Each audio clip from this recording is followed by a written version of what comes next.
Have you ever heard the phrase, you just gotta get out of your comfort zone if you want to achieve success in life? Who's heard that? Right. Now, have you ever tried to do it and then realized it made you feel very uncomfortable? Right, sometimes so uncomfortable that we just don't even continue to try and do what we're trying to accomplish. We procrastinate, we move on to something else, and it just never gets done. Well, the problem with moving out of your comfort zone is we often try and do it the hard way. I'd like to share with you a path that can not only greatly speed up your road to success, but can often lead to some amazing personal breakthroughs. One of my earliest memories was when I must have been about a year and a half old. I remember my family left me alone in the living room in the late afternoons in a playpen. Now, at first, I would try and climb up and stand and grab the slats of the playpen, and I was barely able to stand. But over the course of months, as my body grew bigger in size and in passion, I was gradually able to actually stand up, grab the top rail, and just about look over and see the expansive living room beyond. This was really exciting for me, which led to one of my first really big goals. I was going to interact with the greater world outside of the bars of my little playpen prison. So I found this big plastic ball with multicolors on it, and I'd roll it up the side and try and tip it over. And after some time of falling over and standing back up again, I was eventually able to do this and watch it bounce across the living room floor, and sometimes even into the mysterious dining room beyond. This was a lot of fun. It was very exciting, and I was feeling more and more confident every day. Now, one day, my father came home early from work, and he was sitting on a couch, and he was eating dinner on what we used to call a TV tray table.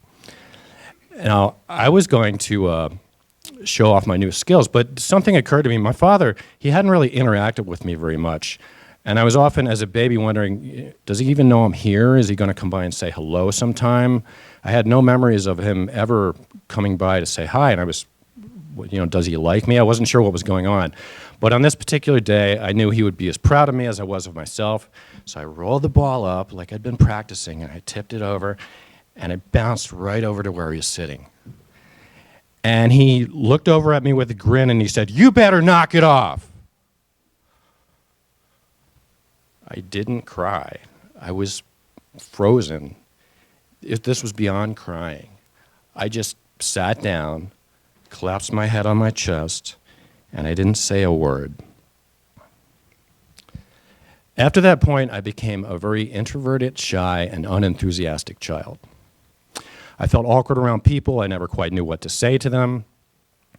And my desire for breaking out of my comfort zone had led to a desire to simply be left alone. Now, you might wonder how I'm able to remember all the details of such an early memory. Most of us can't remember what happened before the age of 4 or 5.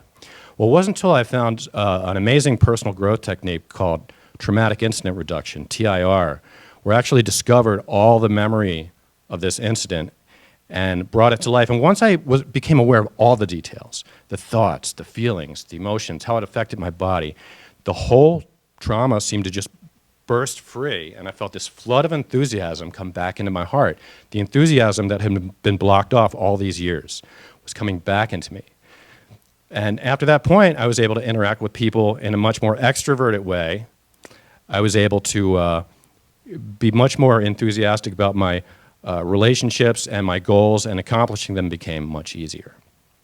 So what I discovered was, although that sometimes breaking out of your comfort zone can simply be a matter of pushing yourself to do what you're afraid to do, at other times we're confronted with so many constricting emotions as we try and break out of our comfort zone that we just don't do it. We just move on to something else or procrastinate and never get the job done. So an alternative path is to seek out techniques such as traumatic incident reduction, TIR, that can help you free yourself of the demons from your past, the upsets, the childhood programming, the blocks that are in the way, so that breaking out of your comfort zone and achieving success in life becomes much easier. Wouldn't we all love to have that enthusiasm and joy at conquering our environment that we had when we were children? Who would not want that, right? Well, I just want to let you know that that's possible. Thank you.